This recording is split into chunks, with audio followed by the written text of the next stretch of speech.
Programme میں ایک بار پھر خوش آمدید۔ شیخ صاحب مجھے سر یہ بتائیے گا کہ یہ جو کابینہ کی تشکیل کا معاملہ ہے، یہ سر آپ کب تک دیکھ رہے ہیں کہ یہ کابینہ تشکیل دے پائے گی؟ کیا یہ حتمی فیصلہ ہے کہ خان صاحب کے ساتھ ملاقات تک کابینہ تشکیل نہیں پا سکتی؟ چیف منسٹر بااختیار ہے اس معاملے میں، اور چیف منسٹر کی ہی میں اسٹیٹمنٹ آپ کے سامنے رکھوں گا، اور میں یہ کہتا ہوں کہ وہ یہ کہہ رہے ہیں چیف منسٹر کہ جب تک میں عمران خان صاحب سے نہیں ملتا میں اناؤنس نہیں کروں گا۔ تو اب میں اس کے اوپر کیا کہہ سکتا ہوں؟ انہی کی اسٹیٹمنٹ ہے، اور وہ جب تک نہیں ملیں گے بطور ان کے وہ نہیں بنائیں گے، اور ان کو آئین میں گنجائش موجود ہے یہ کرنے کی۔ بہت زیادہ کسی کو تکلیف بھی ہوئی تو وہ ایک وزیر کی کیبنٹ بھی ہو سکتی ہے، تو اس میں یہ تو بچوں والی باتیں کرتے ہیں، چھوڑیں گے۔ اچھا شیخ صاحب، اسی کے ساتھ ساتھ اب جو اسلام آباد ہائی کورٹ کا فیصلہ تھا سر، وہ تو پی ٹی آئی کے حق میں تھا، ملاقات کا کہا گیا، ملاقات نہیں ہو سکی۔ ابھی بھی سر آپ سمجھتے ہیں کہ سی ایم صاحب کے پاس کوئی سیاسی یا قانونی مزید آپشنز بھی موجود ہیں جو استعمال ہو سکتے ہیں؟ دیکھیں سر، انفارچونیٹ ہے، ڈونٹ یو تھنک سو، کہ ہائی کورٹ کا آرڈر بھی ہو، چیف منسٹر سپریم کورٹ بھی جائے، اجازت بھی مل جائے، اور اس کے بعد بھی پنجاب پولیس اس کو روک کے کھڑی ہو اور اس کو آگے نہ جانے دے۔ انفارچونیٹ ہے نا، سیڈ سچویشن ہے۔ اور پھر لیکچر ہمیں دینے کی کوشش کی جاتی ہو کہ آپ جو ہے وہ ایک ریکنسیلیشن کی بات کریں، مذاکرات کی بات کریں، مل کے چلنا ہے، وزیر اعظم نے مبارکباد دے دی ہے، یہ فلانا سوچیں گے۔ جب آپ کی سوچ اتنی چھوٹی ہے، اتنی محدود ہے بحیثیت حکومت، بحیثیت وزیر اعظم، بحیثیت چیف منسٹر پنجاب، اس کے بعد آپ ایسی جو ہے گفتگو کرتے ہیں۔ دیکھیں، عدالت ہی ہمارے پاس ایک فورم ہے جس پہ ہم ہمیشہ انسسٹ کرتے ہیں، بیکاز پولیٹیکل پارٹی، اور ہم یہ سمجھتے ہیں کہ جب آپ سارے راستے بند کریں گے، دیوار کے ساتھ لگائیں گے، تو کل یہی کے پی کے لوگ جو ہے، پنجاب کے لوگ احتجاج کے لیے نکلیں گے، جو کہ ایک ان کا آئینی حق ہے، تو آئین ان کو دیتا ہے۔ پھر تسی کہو گے جی اے ہو گیا تے او ہو گیا۔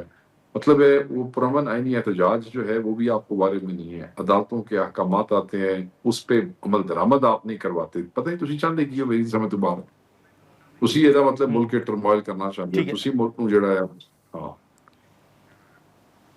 ٹھیک ہے شیخ صاحب، سر آخر میں ایک آخری سوال ہوگا سر، کہ جو آزاد کشمیر میں مسلم لیگ نون اور پیپلز پارٹی نے حکومت کی تبدیلی کا فیصلہ کیا ہے، دونوں ساتھ ہیں، اس پر کچھ خبریں یہ بھی آ رہی تھیں کہ پی ٹی آئی نے جو منحرف اراکین ہیں ان کے خلاف کارروائی کا فیصلہ کیا ہے۔ ایک تو سر فیصلے کے حوالے سے بتائیے گا، اور دوسرا آپ اے جے کے میں سر کیا صورتحال بنتے ہوئے دیکھ رہے ہیں؟ دیکھیں جی، اے جے کے میں جو منحرف لوگ ہیں انہوں نے تو ویسے ہی اپنی سیاسی قبریں کھود لی ہیں۔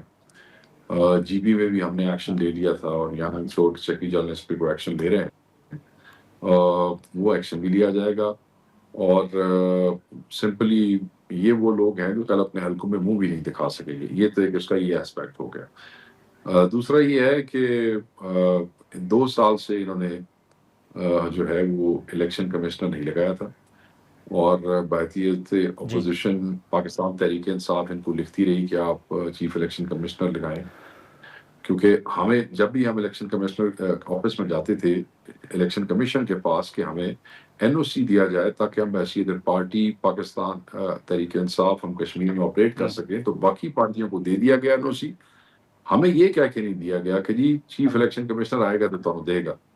اب یہ آپس میں 6-7 مہینوں بعد الیکشن ہے، یہ بندر بانٹ ہے، وزیر اعظم تہاڈا، اپوزیشن لیڈر ساڈا، دونوں مل کے اپنی مرضی کا الیکشن کمشنر لے آئیں گے، اور اس کے بعد یہ الیکشن کو انجینئر کرنا چاہتے ہیں، رگ کرنا چاہتے ہیں 6-7 مہینے بعد، تو یہ بندر بانٹ ہے۔ ایسے ہی آپ کو یاد ہوگا کہ پیپلز پارٹی اور ایم کیو ایم کا بھی اسی قسم کا ایک اتحاد ہوا تھا، الیکشن تو پہلے وہ پھر ختم کر دیں دیں، الیکشن ایک دوسرے کے خلاف لڑ لیتے تھے، پھر آپس سے اتحاد کر لیتے ہیں، ڈرامہ سارا۔